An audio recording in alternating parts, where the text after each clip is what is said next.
চিন্তা করেন একটা ট্রেন খুব দ্রুত গতিতে এগিয়ে আসতেছে আর 5 জন মানুষ খুবই বিপদে আছে। কোনো একটা নটোরিয়াস সিরিয়াল কিলার তাদেরকে ট্রেন লাইনের উপর বেঁধে রেখে চলে গেছে। তবে লাকিলি আপনি সেখানে আছেন আর আপনার সামনেই একটা লিভার আছে যেটা টান দিলেই ট্রেনটা তার ট্র্যাক শিফট করে অন্য একটা লাইনে চলে যাবে। 5টা মানুষের জীবন এখন আপনার হাতে। আপনি লিভারটা টানতেই যাচ্ছেন আর তখনই খেয়াল করলেন যে পাশের ট্রেকে আবার আরেকটা মানুষকে বেঁধে রেখে গেছে। তার মানে এখন যদি আপনি লিভারটা টানেন তার মানে 5টা মানুষ বেঁচে যাবে ঠিকই, কিন্তু আর একটা মানুষ মারা যাবে। কি করবেন আপনি? Welcome everyone, we are diving into the most mind bending ethical ডিলেমাস ever, the trolley problem. বছরের পর বছর চলে গেছে, এই সমস্যার সঠিক সমাধান এখনও কেউ দিতে পারেনি। চলুন let's try this thought experiment. আমি শিওর যে এতক্ষণে বেশিরভাগ মানুষই মন বানিয়ে ফেলেছেন যে একজনকে মেরে 5 জনকে বাঁচানোটাই হয়তো বুদ্ধিমানের কাজ। আর এই কনসেপ্টটাকে বলে দি ইউটিলিটারিয়ান পার্সপেক্টিভ। ইউটিলিটারিয়ান ভিউ পয়েন্ট বলে যে সমাজের জন্য সেই কাজগুলোই করা উচিত যাতে ম্যাক্সিমাম মানুষের ম্যাক্সিমাম বেনিফিট হয়। শুনতে এটা বেশ ভালোই লাগে, এই অবধি ঠিকই আছে, কিন্তু এর সাথে আরেকটা লাইন উজ্জ্ব থাকে, যেটা হলো যে মাইনরিটির সাফারিং, মানে যারা সংখ্যায় কম তাদের দুঃখটা ইগনোর করাই যায়। যেমন এই ক্ষেত্রে যেহেতু অপর পাশে মাত্র একজন মানুষ বাধা, তাই সে মরে গেলেও আসলে তেমন সমস্যা নাই। কি একটু কনফিউজ তাই না? তাইলে ইউটিলিটারিয়ান ভিউ পয়েন্টটা একটু ইভিল হয়ে যাইতেছে। কোনো কারণে যদি আপনি একটা কমের দলে পড়ে যান, অর্থাৎ মাইনরিটি গ্রুপে পড়ে যান, তাহলে কেউ আপনারে বলে দিতেও আসলে দুইবার ভাববে না। একটা লাইভ এক্সাম্পল দেই, বাংলাদেশের হিন্দু মাইনরিটি, ভারতের মুসলিম মাইনরিটি আর একসময়ের ব্ল্যাক মাইনরিটি। তাহলে কি করা যায় চলেন আর একটা ভিউ পয়েন্ট দেখি, আর এইটার নাম ডি অন্টোলজিক্যাল পার্সপেক্টিভ।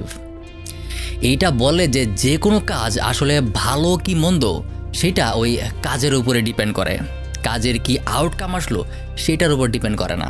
তার মানে জেনে শুনে একটা মানুষকে মারা ততটুকুই খারাপ যতটুকু আসলে 5 জন মানুষকে মারা। তাইলে এখন করবোটা কি?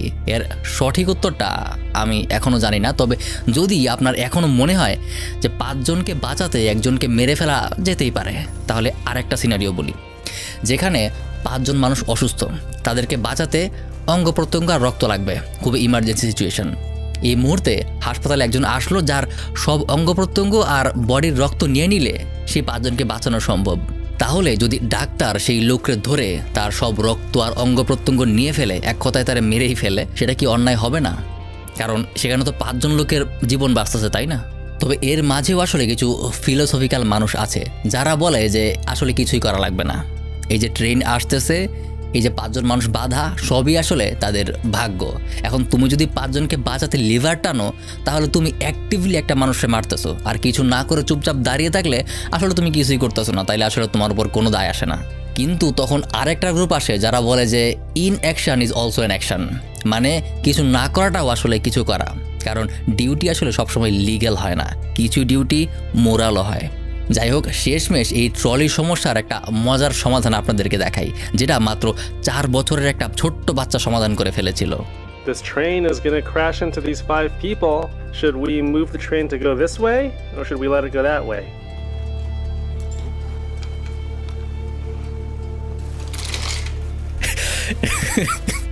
কি সুন্দর না সমাধানটা? Okay, comment your thoughts on this, let's see what you can come up with.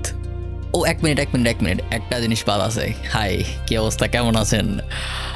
এই ক্যারেক্টারটা আমি বেশ কিছুদিন না, বেশ কয়েক মাস আসলে অনেক আগেই বানাইছিলাম। ভাবছিলাম যখন ক্যামেরার সামনে আসবো না তখন আমি আসলে এই লোকটার পাঠাই দেবো আমার বদলে। তো আমি জানি না আসলে এটা দেখতে মোটাও আমার মতো কিনা, বাট হয়তো আমার বয়স যখন 40-45 হয়ে যাবে, মেবি আমি দেখতে এরকম হব। তো জানাবেন আসলে এই ক্যারেক্টারটা কেমন হয়েছে, ঠিক আছে? তো মাঝে মাঝে আমি আসলে আমার বদলে যখন ক্যামেরার সামনে আসলে আসতে ইচ্ছা হবে না, তখন আমি এই লোকেরা পাঠিয়ে দিব, ঠিক আছে? জানাই রাখলাম, এটা আমার একটা অ্যাভাটার।